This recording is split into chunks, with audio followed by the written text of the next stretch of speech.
హైదరాబాద్ విమోచన దినానికి 2023 డిసెంబర్ 3వ తేదీకి ఒకే చరిత్ర ఉందని తెలంగాణ ముఖ్యమంత్రి రేవంత్ రెడ్డి అన్నారు. 7 తరాలుగా నిజాం రాజ్యాన్ని పాలించిన పాలకుల నుంచి ప్రజలకు విముక్తి లభించినట్లే అని బీఆర్ఎస్ ప్రభుత్వం నుంచి రాష్ట్రానికి ప్రజలకు విముక్తి లభించిందని స్ట్రాంగ్ కామెంట్స్ చేశారు. ఎన్ని మంచి పనులు చేసినా బానిసలుగానే చూశారని, స్వేచ్ఛను లాక్కున్నారని ఆగ్రహం వ్యక్తం చేశారు.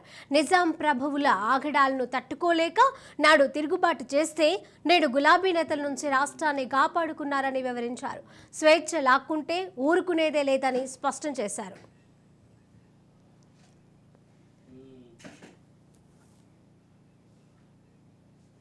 నేను కళ్యాణ లక్ష్మి ఇచ్చిన, నేను షాదీ ముబారక్ ఇచ్చిన, మీకు నేను సచివాలయం కట్టిన, నాకు నేను ప్రగతి భవన్ నిర్మించుకున్న, ఇట్లాంటి కొన్ని అంశాలను ప్రస్తావించి మళ్ళీ రాచరిక పోకడలతో వారసత్వంగానే ఈ ఆధిపత్యం చెలాయించాలి, ఈ ప్రాంతంలో దళితులు, గిరిజనులు, బడుగు బలహీన వర్గాల నుంచి మొదలు పెడితే, తెలంగాణ విఘ్నులు, పౌర హక్కుల సంఘాల వాళ్ళ నుంచి మొదలు పెడితే మీకెవరికి స్వేచ్ఛ లేదు, నేను దళిత బంధు ఇచ్చినా, రైతు బంధు ఇచ్చినా, మీకు కావాల్సిన సంక్షేమం అంతా నేను ఇచ్చిన కాబట్టి నా వారసత్వాన్ని మీ నెత్తి మీద రుద్దుతా, మీరు వెట్టి చాకిరి చేయాలి, కట్టి బానిసలుగా ఉండాలి అని చంద్రశేఖరరావు కూడా మళ్ళీ తెలంగాణ రాష్ట్రంలో తన ఆధిపత్యాన్ని, తన అధికారాన్ని ఆయన మన నెత్తి మీద రుద్ది వారసత్వాన్ని మనకు అప్పచెప్పాలనుకున్నప్పుడు తిరుగుబాటు చేసిన వాళ్ళందరినీ కూడా అదే విధంగా అణిచివేసి మీకు స్వేచ్ఛ అనేది లేదు, మీరు వెట్టి చాకిరి కట్టు బానిసత్వానికి లోబడి ఉండాల్సిందే అని చెప్పి చంద్రశేఖరరావు గారు చెప్పిండు.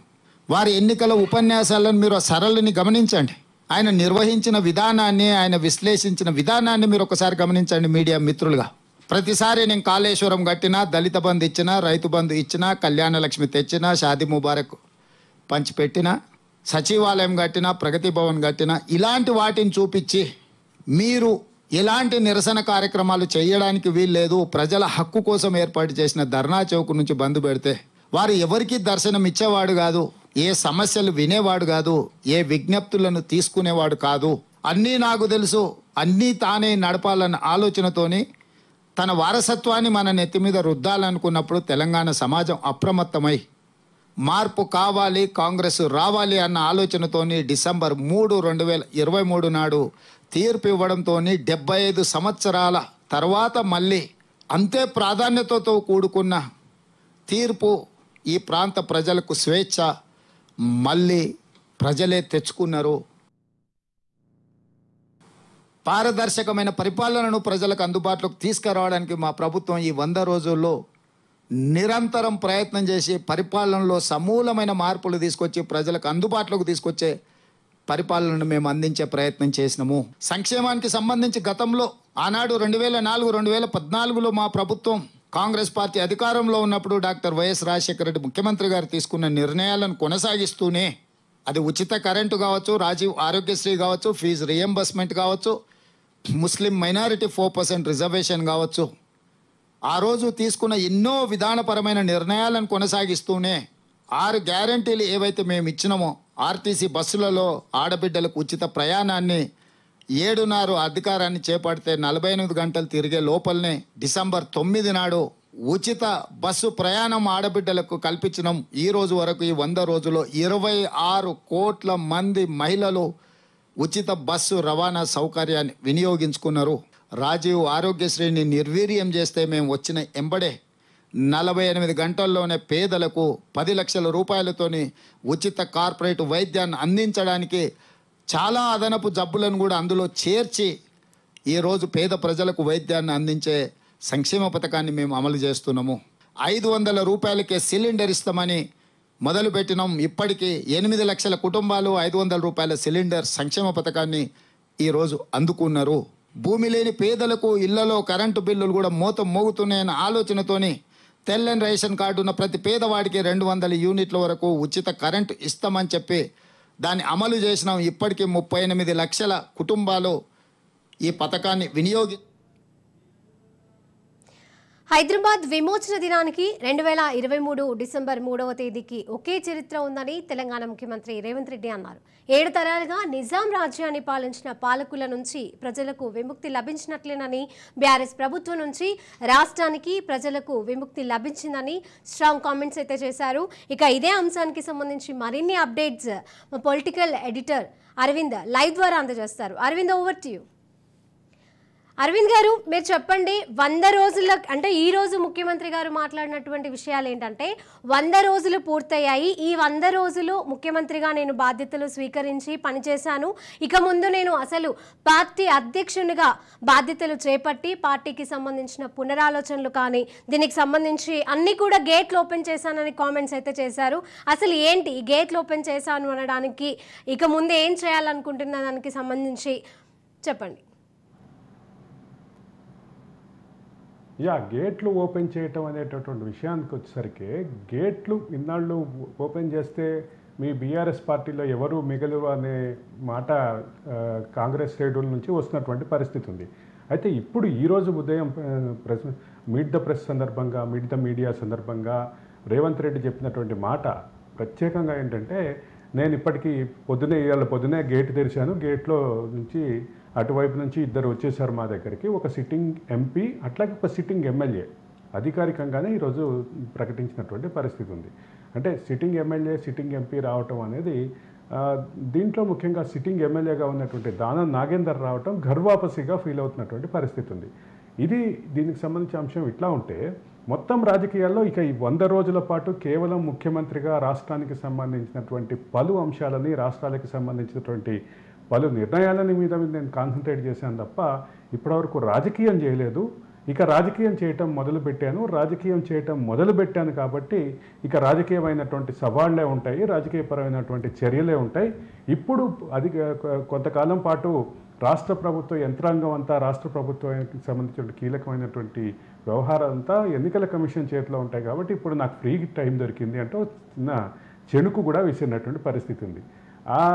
ఇక్కడ నుంచి మొదలు పెడితే ప్రతి విషయంలోనూ ఆయన చెప్పినటువంటి మాటల్లో ఉన్నటువంటి భావం ఏంటంటే, 100 రోజుల పాటు పూర్తిగా మేము రాజకీయాలకి దూరంగా కేవలం మా ఫోకస్ అంతా కేవలం రాష్ట్ర అభివృద్ధి, రాష్ట్రానికి సంబంధించినటువంటి ప్లానింగు, రాష్ట్రానికి సంబంధించినటువంటి 2050 డాక్యుమెంట్ ప్రిపరేషన్, అంటే అభివృద్ధికి ఆయన ఒక మోడల్ కూడా చెప్పారు. జీహెచ్ఎంసీ పరిధిని విస్తృతపరుస్తాం, హెచ్ఎండిఏ పరిధిని విస్తృతపరుస్తాం, రాష్ట్రంలో అభివృద్ధి క్లస్టర్స్ ఏర్పాటు చేస్తామని అంత కొంతకాలంగా చెప్తున్నటువంటి విషయాలే మళ్ళొకసారి చెప్పినటువంటి పరిస్థితి కనిపిస్తుంది. అయితే ఈ క్రమంలో ఆయన చెప్పినటువంటి మాట, ఇక నేను గేట్లు ఎత్తడానికి ఉదాహరణగా ఈరోజు ఉదయమే జరిగింది. బహుశా మీకు అప్డేట్ లేదేమో అంటూ మమ్మల్ని కూడా ఆయన సరదాగా చెణుకు వీసినటువంటి పరిస్థితి ఉంది. శిరీష, అలాగే అంటే మీరు ఒక విషయం గమనించారో లేదో, చేరికని ఆయన ఒక ఉదాహరణగా చెప్పారు.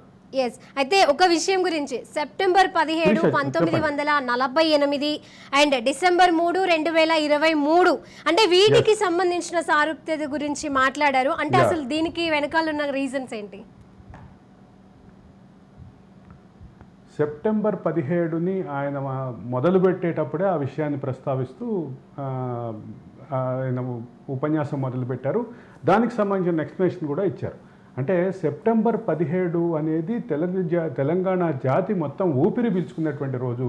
కేంద్ర బలగాలు రావటం, అదే సందర్భంలో పోలీస్ యాక్షన్ జరిగి తెలంగాణ ప్రజలు మొత్తం భారత యూనియన్లో కలవటం ద్వారా ఊపిరి పీల్చుకున్నటువంటి పరిస్థితి.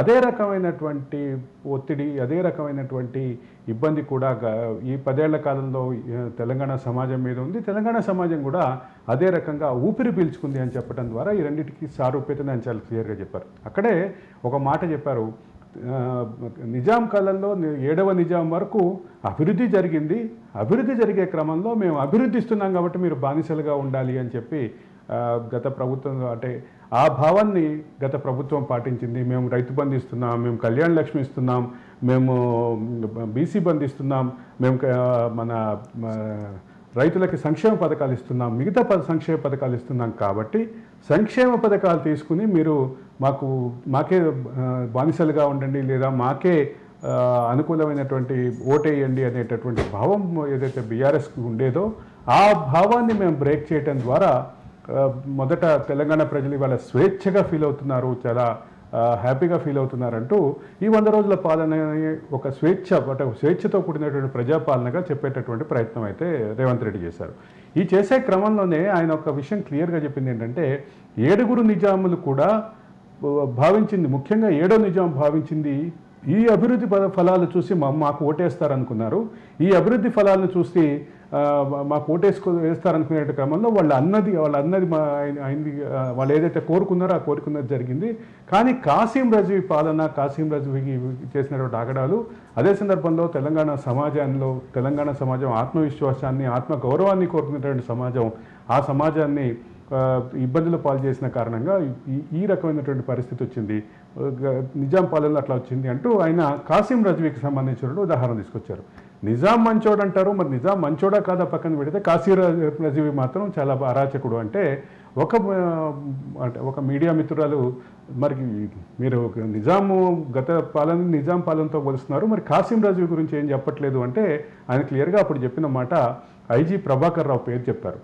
గతంలో ఇంటెలిజెన్స్ ఐజీగా ఉన్నటువంటి ప్రభాకర్ రావే కాసిం రజ్వీ టీమే ఈ అరాచకాలన్నీ చేసిందని చెప్పే క్రమంలో ఫోన్ ట్యాపింగ్కి సంబంధించినటువంటి ఏదైతే ప్రణీత్ రావు వ్యవహారం ఉందో ప్రణీత్ రావు వ్యవహారం కూడా ప్రస్తావనకు వచ్చింది. ప్రణీత్ రావు వ్యవహార శైలి, ప్రణీత్ రావుకి వెనుకున్నటువంటి మిగతా పెద్దలు, వాళ్ళతో పాటు ప్రధానంగా ఈ ప్రభాకర్ రావుకి సంబంధించిన వ్యవహారాన్ని వీటన్నిటిని కలిపి ఆయన కూలంకషంగా చెప్పేటటువంటి ప్రయత్నం చేశారు.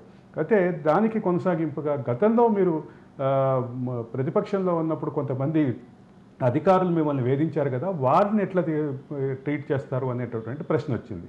ఆ ప్రశ్నకు ఆయన చాలా క్లియర్గా చెప్పిన మాట ఏంటంటే రేవంత్ రెడ్డికి వ్యక్తిగతమైన అభిప్రాయాలు, వ్యక్తిగతమైన కక్ష తీర్పులు ఉండవు, కానీ రేవంత్ రెడ్డి గతంలో తప్పులు చేసిన వాళ్ళని ఎవరిని వదిలిపెట్టాడు, ఇంకా తప్పులు జరగనివ్వడు అని ఒక క్లియర్ కట్ ఇండికేషన్ ఇచ్చేటటువంటి చేశారు. ఇంకొక మాట కూడా గట్టిగా వినిపించింది, గత ప్రభుత్వం విష బీజాలు నాటింది, ఈ విష బీజాలు అనేవి పెద్ద మొక్కలయ్యి అది దుర్గంధాలను వెళ్తోంది అని చెప్పి కూడా మాట్లాడారు. ఇక దీనికి స్పందన ఏమంటారు? మీరు బాగా అబ్జర్వ్ చేశారు శిరీష. ఇది మొత్తం ఈ వ్యవహారంలో చాలా కీలకమైనటువంటి వ్యాఖ్యగా చెప్పాలి. ఎలక్ట్రిసిటీ రెగ్యులేటరీ కమిషన్ చైర్మన్ ఉద్దేశించి వ్యాఖ్య చేశారు. ఎవరైతే ఎలక్ట్రిసిటీ రెగ్యులేషన్ కమిషన్ చైర్మన్ ఉన్నారో, అంటే ఆయన వ్యాఖ్య కూడా ఏంటంటే నువ్వేదో పన్నీర్ లాంటి స్వచ్ఛమైన వాడివి అనుకుంటున్నావా అని ఆయన వ్యాఖ్య చేశారు. వీళ్ళందరినీ పీకి పారేస్తా, ఈ విషముఖాలన్నీ పీకి పారేస్తా అన్నారు. అంటే ఇక్కడ వివాదం కూడా ఏంటంటే ప్రభుత్వం ఏదైతే గృహజ్యోతి పథకం ఇస్తుందో, ఈ గృహజ్యోతి పథకంలో ఇస్తున్నటువంటి కన్సెషన్ ఏదైతే ఉందో 200 యూనిట్లకు సంబంధించిన కన్సెషన్, అది ముందే విద్యుత్ సంస్థలకి రాష్ట్ర ప్రభుత్వం పే చేయాలి అంటూ ఎలక్ట్రిసిటీ రెగ్యులేటర్ కమిషన్ ఒక మాట చెప్పినటువంటి పరిస్థితి. ఎలక్ట్రిసిటీ రెగ్యులేటర్ కమిషన్ చెప్పినటువంటి ఈ మాటని ఈయన ముఖ్యమంత్రిగా చాలా క్లియర్గా ఆయన ఇస్తున్నటువంటి కౌంటర్ ఏంటంటే ఈఆర్సీకి ఉండేటటువంటి పరిధిని దాటి చేసింది ఈ నిర్ణయం అనేది ఒక వ్యాఖ్య చేశారు.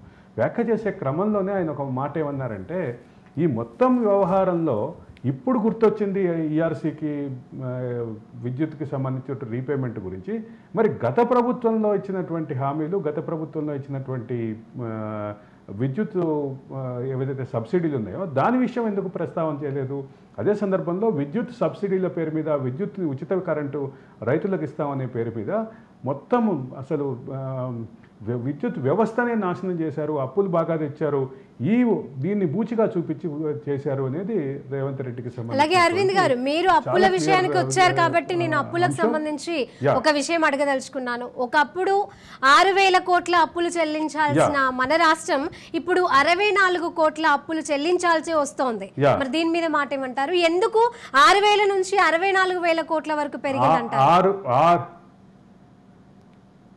6,000 కోట్ల రుణాలు చెల్లింపు రుణాలు చేసేటటువంటి రీపేమెంట్ చేసేటటువంటి అమౌంట్ 6,000 కోట్లుగా ఉండేది.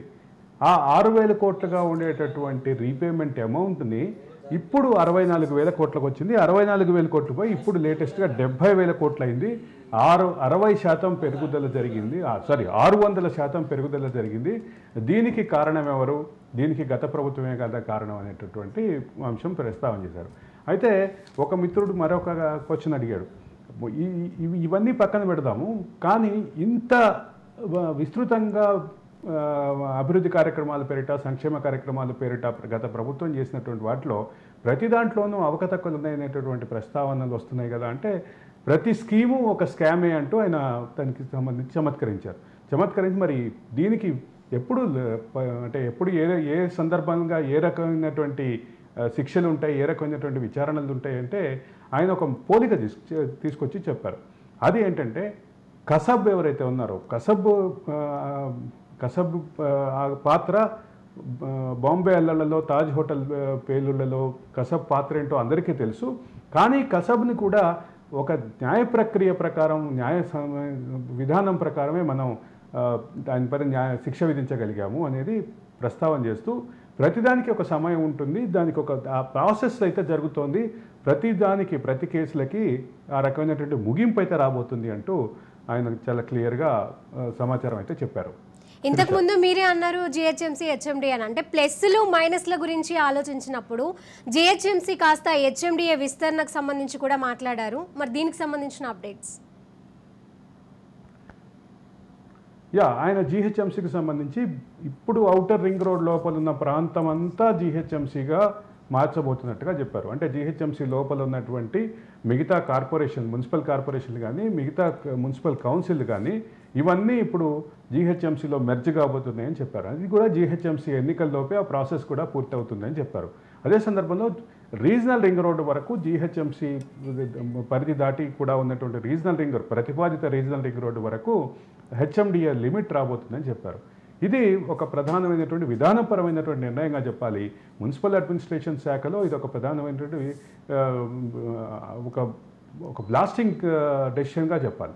అయితే దీంతోపాటు మిగతా ప్రాంతాన్ని కూడా, మిగతా ఉన్నటువంటి తెలంగాణ ప్రాంతాన్ని కూడా డెవలప్మెంట్ క్లస్టర్స్గా డెవలప్ చేస్తామని చెప్పారు.